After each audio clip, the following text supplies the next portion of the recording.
guys who've got it good. Booyah! And a million more who want it bad. Hey dudes, Chuck the Movieguy, pro skateboarder, sponsored by ComingSoon.net boards.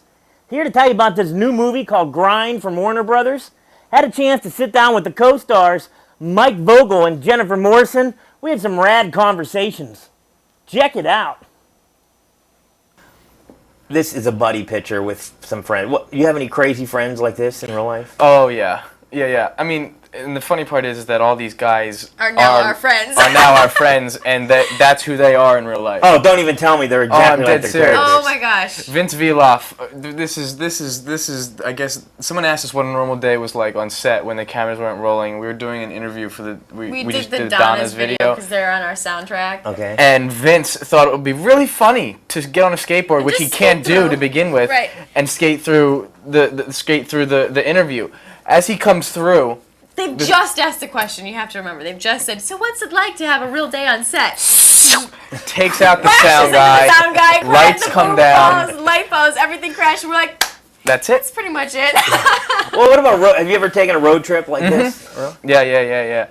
We used to go up to Whiteface Mountain. I'm from Philadelphia. We used to go up to Whiteface Mountain every year in New York because it was the first place that got snow. So we go up and go snowboarding in November. It's basically slush, but it was all we had. And so we would jump in my parents' beat-up old conversion van, and about 5 of us, and just make this road trip. And one year we're going up, and my buddy brought back a tear gas gun. He was just in Europe. Which is so useful. Yeah, especially. Well, guys carry everything. Exactly. That's amazing. But, and I don't know why it was in my car. But, so, it's 3 o'clock in the morning. We're driving through some national forest in New York. It's pitch black out. And my buddy sticks it out the door and shoots it, and pulls it right back in and closes the door. What he doesn't understand is that it takes about 5 to 10 seconds for the tear gas to actually come out of the gun. So it clam bakes the entire inside of my parents' conversion van, and we're pulled over in the middle of nowhere in New York, throwing up, crying, and laughing. You should have put this in the movie. You should have told them about I know. That's my road trip story. Well, let's talk about realism and then how something in this movie could never possibly happen in real life. First of all, only in a skateboard movie could the loser, I want to say, is he a loser? You call me a loser. Well, not you, your character, loser, get the hot chick.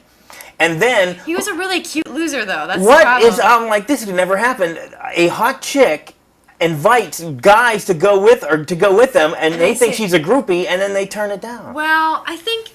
Actually, there is some bit of reality to it. Okay. Because from my perspective, actually, as a character, first of all, he's absolutely adorable. So there's, it's not like he's like this nasty loser. But also, she's also dealing with all these guys giving her trouble about being a girl on a pro tour. So he's not aware of that, but like that argument that I have with Bam is that whole thing of like, you're talking behind my back, why are you doing this to me, why are you putting me in this position, like if you have a problem with me, talk to me to my face. Right. So she's kind of faced with that on a daily basis. So when she meets this guy who's like different from that, it doesn't matter that he's not like, Mr. Studley, I'm the best pro in the world. It's like she sees something real in him, and that's what's appealing to her.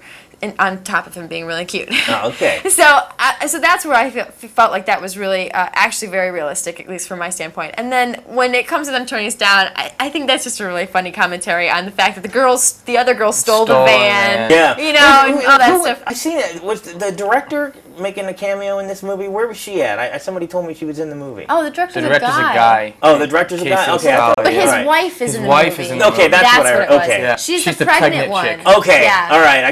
I was thinking I thought maybe she was the person stealing the cars. I couldn't. Yeah, no. She was the one at the desk at the. Now, were you worried about trying to pull off that? Okay, I'm gonna be the hot chick in this movie, but I can't skate.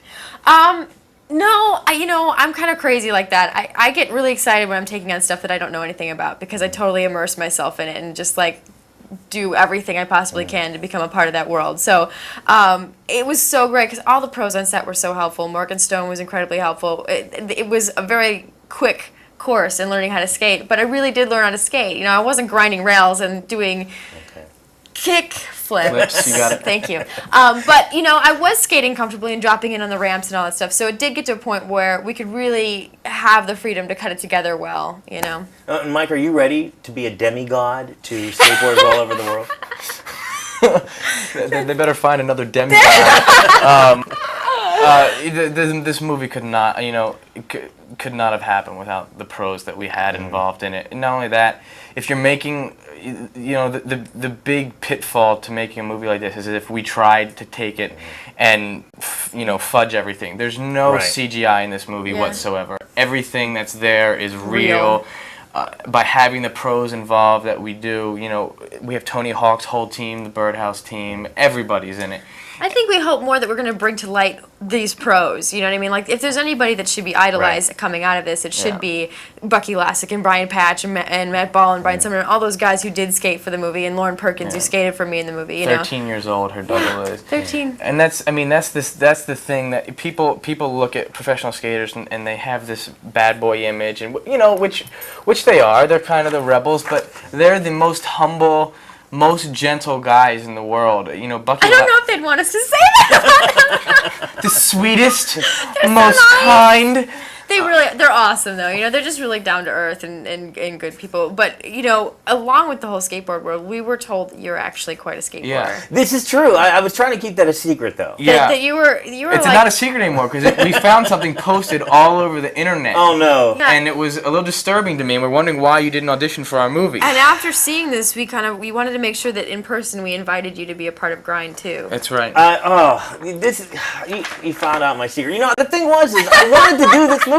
Yeah. But when I saw that you were in it and I didn't want to show you up. I know. Knew Well, I thank you for that because hopefully I become I would get all the attention on the set. All the women would be flocking all over me. And there can't be two demigods. Yeah. Well, this is true. This is true. And if anything, this movie is going to for women. And I had never known that there actually were women in skateboarding because I don't recall ever seeing any. And I think you're almost going to be like a role model yourself for this. I hope so. I mean, if it's going to bring to light the idea of like don't let anybody stand in your way of your dreams, then I hope so. Yeah. Well, thank you guys very much. Thank you so much. Thank you. Thanks Enjoy a lot. your, Thanks for this too. You look good on that skateboard. Wow.